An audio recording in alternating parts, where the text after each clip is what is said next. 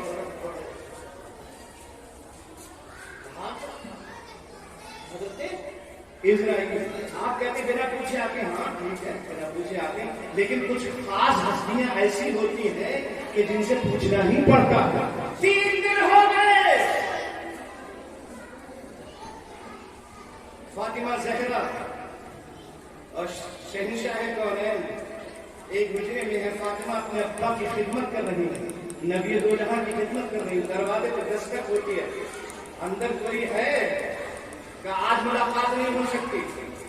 دوسرا دن ہوا، پھر دروازے پہ دستک ہے، آج ملاقات نہیں ہو سکتی. تیسرا دن ملاقات کرنا ہے، آج ملاقات نہیں ہو سکتی.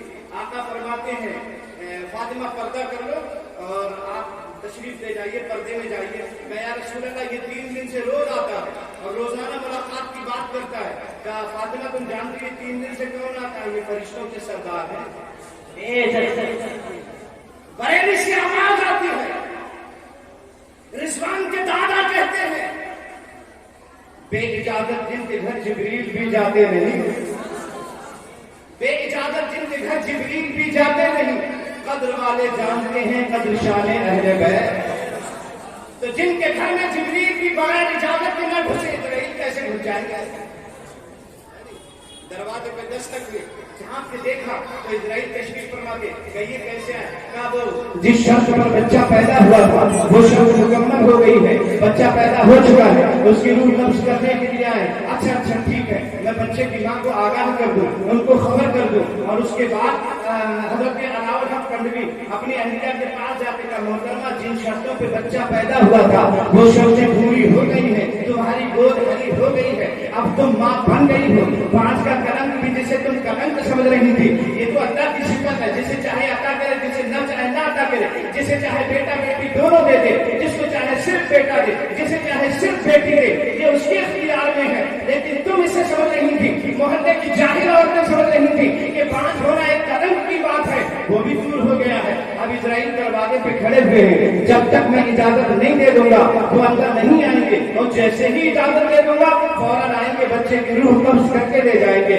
آپ اجازت دے دو، راضی ہو. محترمہ کی آنکھیں پھٹی دے گئی. اپنے شوہر نامدار کے چہرے کو دیکھ کر کہنے لگی حضور اسرائیل کو بغیر پوچھے آپ سے آ ہی نہیں سکتے اور بنا پوچھے لے جا ہی نہیں سکتے، تو آپ اتنا کر کے کم سے کم جا کر ان سے یہ کہہ دیجیے ابھی تو پیدا ہوا ہے، ابھی چھوٹا ہے، ابھی کان میں آزان ہوئی ہے، ابھی ننھا بچہ ہے، ابھی گھر میں خوشیاں ہیں، جا کے کہہ دیجیے کم سے کم چھٹی چھندا تو ہو جائے.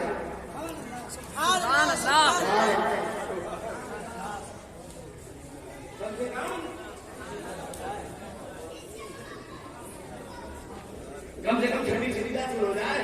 آپ کہیں گے یہ چھٹی کہاں سے لے آئے؟ امت کو گناہوں سے رہا کون کرے گا؟ یہ کام محمد کے سوا کون کرے گا؟ امت کو گناہوں سے رہا کون کرے گا؟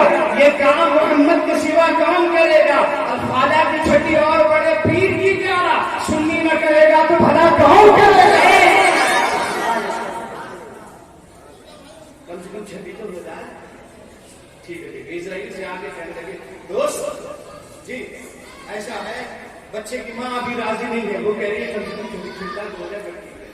حضرت اسرائیل واپس ہو گئے اور اس کے بعد جب چھٹی کا دن آیا گھر میں خوشیاں تھیں، عقیقے کے جانور ذبح ہو رہے تھے، خوشیاں منائی جا رہی تھی، لوگ تحائف پیش کر رہے تھے، نذرانے آ رہے تھے، سب خوش تھے، رشتے دار موجود تھے، ساری سہیلیاں ان کی اہلیہ سے سارے رشتے دار خواتین اندر سب موجود تھے، حضرت علاؤ الحق بھی اندر موجود تھے. اچانک دروازے پہ دستک ہوتی ہے، جھانک کر دیکھا تو اسرائیل تشریف فرما تھے. آپ نے کہا تھا چھٹی والے دن آنا، اب چھٹی چھندا بھی ہو گیا، حضور بچے کی روح قبض کرنے کے لیے آیا ہوں. ٹھیک ہے، بچے کی ماں کو آگاہ کر دو، انہیں بتا دو. محترمہ شرط پوری ہو گئی، چھٹی چھندا ہو گیا. اسرائیل دروازے پر تشریف فرما ہے، اجازت مانگ رہے ہیں روح قبض کرنے کی. بتائیے کیا ارادہ ہے؟ وہ روح قبض کرنے آئیں گے، اجازت دے دو.